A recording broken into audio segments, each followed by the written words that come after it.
Bismillahirrahmanirrahim. Alhamdulillahirabbil alamin, hamdan na'imin, hamdan yuafi wa yukafi mazidah. Alhamdulillahilladzi amarna bittaqwa wa sawahata bikulli syai'in ilma. Wa ahsa asyhadu an la ilaha illallah wa anna Muhammadar Rasulullah sallallahu alaihi wasallam. Allahumma salli wa sallim ala sayyidina Muhammadin fasla wa ala alihi wa sahbihi man jami'il haqiqin hasa amma ba'd. Ayyuhal hadirun rahimakumullah, usi bi nafsi wa iyyakum taqwa qad faza wal muttaqun. Qala Allah ta'ala fi Qur'anil Karim, a'udzu billahi minasy syaithanir rajim. Bismillahirrahmanirrahim. Ya ayyuhalladzina amanu taqullaha haqqa tuqatih wa la tamutunna illa wa antum muslimun. Hadirin jamaah rahimakumullah yang mulia, saya berwasiat kepada diri saya sendiri dan kepada jamaah sekalian untuk senantiasa meningkatkan ketakwaan kepada Allah Subhanahu wa taala, meningkatkan takwa kita kepada Allah Subhanahu wa taala dengan berusaha sekuat tenaga melaksanakan semua perintahnya dan menjauhi segala larangannya. Telah maklum bahwa kita semua telah masuki bulan Rajab, bulan yang sangat mulia, bulan yang sangat diagungkan, bulan yang sangat berkah. Itulah salah satu bulan Rajab. Dan pada hari ini kita telah memasuki hari terakhir di bulan Rajab. Nabi Muhammad dalam perhatikan bulan Rajab sampai memanjatkan doa yang sebagaimana diriwayatkan oleh Anas bin Malik dalam Musnad Ahmad, Allahumma barik lana fi Rajab wa Sya'ban wa ballighna Ramadan. Allahumma barik lana fi Rajab wa Sya'ban wa ballighna Ramadan. Allahumma barik lana fi Rajab wa Sya'ban wa ballighna Ramadan. Ya Allah, semoga Engkau memberkati kami pada bulan Rajab dan Sya'ban dan bulan Ramadan. Seolah-olah di mana bulan Rajab ini merupakan persiapan awal untuk kita menyambut, mempersiapkan bulan kita di bulan Ramadan, bulan yang sangat mulia, bulan yang sangat diberkati, bulan yang sangat diagungkan oleh Allah Subhanahu wa taala. Ialah menjadi tonggak dan orang ibadah-ibadah penting pada bulan jatuh setelahnya, di mana kita mulai mempersiapkan ibadah-ibadah kita untuk kita melakukannya nanti di bulan Ramadan. Kita mempersiapkan bahwa ini adalah bekal awal, persiapan awal kita untuk mempersiapkan ibadah kita, mempersiapkan amalan-amalan yang akan kita persiapkan untuk di bulan Ramadan. Kita sudah mulai mempersiapkannya sejak bulan Rajab, Sya'ban, dan nanti yang kita lakukan sampai nanti bulan Ramadan, dan akan menjadi berkelanjutan sampai nanti di bulan-bulan selanjutnya, yaitu bulan Sya'ban dan Ramadan. Wa Rajab syahrul ra'i wa Sya'ban syahrul saqi wa Ramadan syahrul hadar. Rajab adalah bulan menanam, Sya'ban adalah bulan untuk menyiram, dan Ramadan adalah bulan untuk panen. Di mana Sya'ban ini adalah untuk menyirami, wa Sya'ban bulan untuk, Rajab adalah bulan untuk menanam, bahwa kita mulai menanam ilmu-ilmu, kita menanam mulai amalan-amalan, perbuatan kita mulai ditanami dalam kegiatan kita setiap harinya. Lalu pada bulan Sya'ban untuk kita menyiraminya, untuk kita menumbuhkan, untuk kita biasakan, untuk menjadi habit, untuk menjadi sebuah kebiasaan yang kita lakukan, untuk nanti di bulan Ramadan akan kita panen semua, akan kita petik semua amalan-amalan, pahala-pahala yang bisa kita dapatkan pada saat bulan Ramadan. Di mana di bulan Rajab ini kita adalah mempersiapkan, menanam, kita mempersiapkan ibadah-ibadah kita yang akan kita laksanakan nanti di bulan Ramadan. Kita mulai membiasakan pada bulan Sya'ban, kita mulai menanami pada bulan Rajab, kita biasakan pada bulan Sya'ban, dan akan kita panen nanti di bulan Ramadan. Maka dari itu marilah kita gunakan bulan Rajab ini dengan sebaik-baiknya, dengan berbanyak amalan-amalan, dengan berbanyak ibadah-ibadah yang untuk menjadikan habit kita nanti, kebiasaan kita untuk menjadi tauladan, untuk menjadi ladang pahala untuk kita dapatkan nanti di bulan Ramadan dan di hari-hari biasanya, bahkan di bulan-bulan, untuk menjadi kebiasaan kita, bisa menjadi awal, menjadi bekal, menjadi ladang pahala, agar kita bisa mendapatkan pahala yang banyak dari Allah Subhanahu wa taala. Pada bulan Rajab juga terdapat peristiwa ajaib dan mengagumkan berupa Isra wal Mi'raj, perjalanan Nabi dari Masjidil Haram sampai Masjidil Aqsa, kemudian menuju Sidratul Muntaha. Beberapa kisah yang kita dapat petik dari cerita Isra Mi'raj.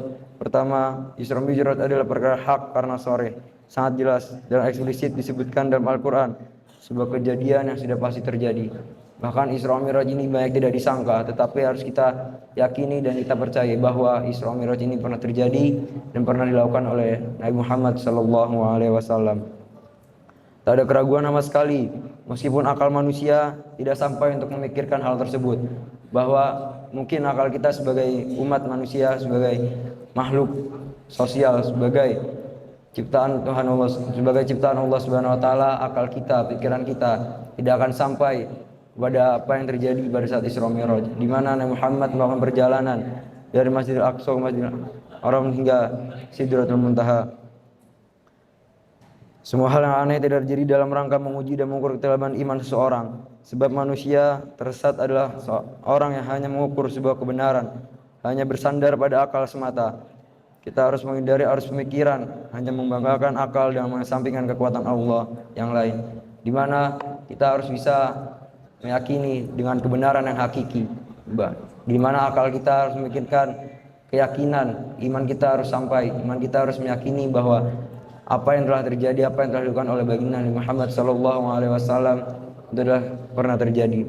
Jangan sampai kita memikirkan hanya dari akal kita, karena jika kita memikirkan dari akal kita tidak akan pernah sampai pada hal tersebut, karena hal tersebut sangat tidak mungkin dilakukan oleh umat manusia.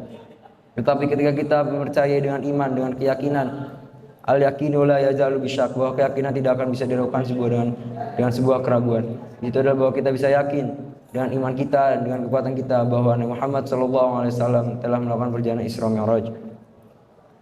Kedua, sebelum Nabi Muhammad menghadap Allah Subhanahu wa taala, beliau dibedah dadanya, dibersihkan hatinya, pasti bersih karena beliau mashum, suci dari dosa. Sebagaimana yang tulis dan Habib Al-Habsyi, mereka tidak menghilangkan kotoran dari hati Nabi, tetapi agar hati yang suci semakin menjadi suci.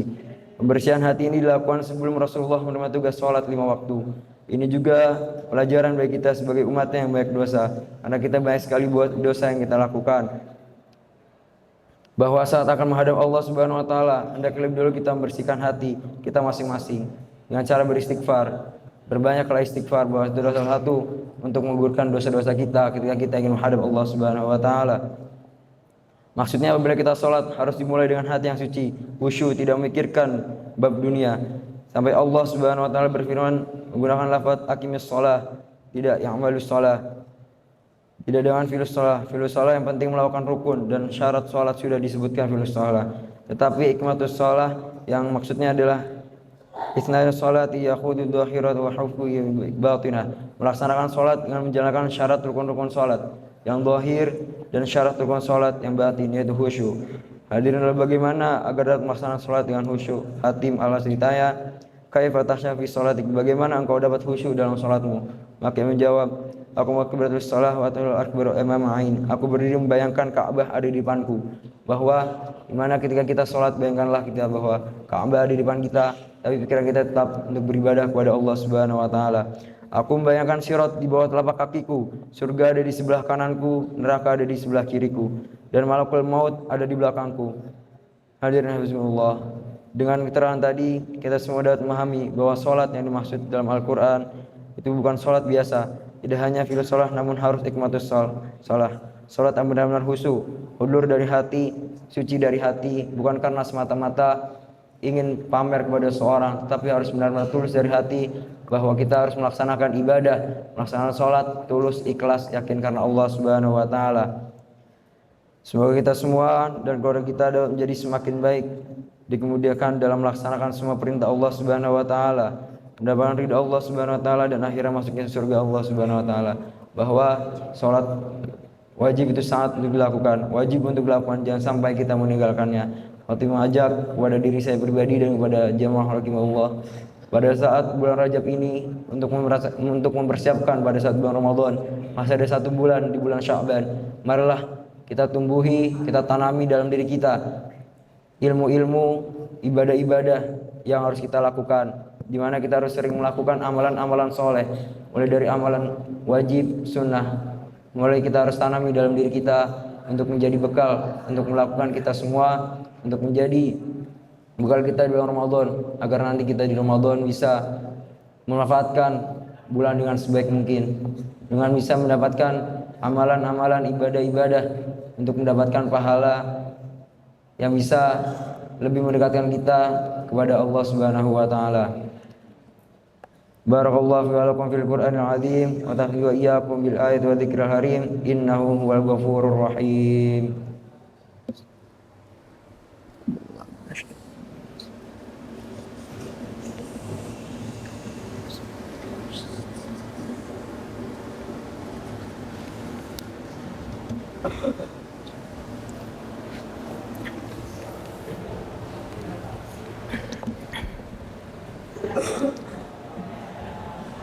Alhamdulillah, alhamdulillah, alhamdulillahirabbil alamin. A'udzu billahi minasyaitonir rajim. Bismillahirrahmanirrahim. Wa tsumma uhiya ilaika minal kitabi wa aqimis shalah. Innas sholata tanha 'anil fahsya'i wal munkar wa la dzikrullahi akbar wallahu ya'lamu ma tasna'un. Wa qur rabbighfir warhamhum rahimin. Alhamdulillah wa bihamdihi asyhadu an la ilaha illallah wahdahu la syarikalah wa asyhadu anna Muhammadan 'abduhu wa rasuluh. La ilaha illallah wahdahu la syarikalah lahul mulku wal hamdu wa ala kulli syai'in qadir. Wa asyhadu anna sayyidina Muhammadan 'abduhu wa rasuluh sallallahu ala sayyidina Muhammadin wa abdihi wa rasulihi alaihi sayyidina Muhammad wa ala alihi wa sahbihi wa sallim tasliman katsira. Wa ya ayuhan nas ittaqullaha innallaha malaikatahu yusholluna 'alan nabi ya ayyuhalladzina amanu shallu 'alaihi wa sallimu taslima.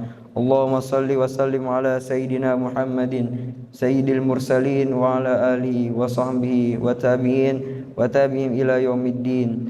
Allahumma ighfir lil muslimin wal muslimat wal mu'minin wal mu'minat al ahya'i minhum wal amwat.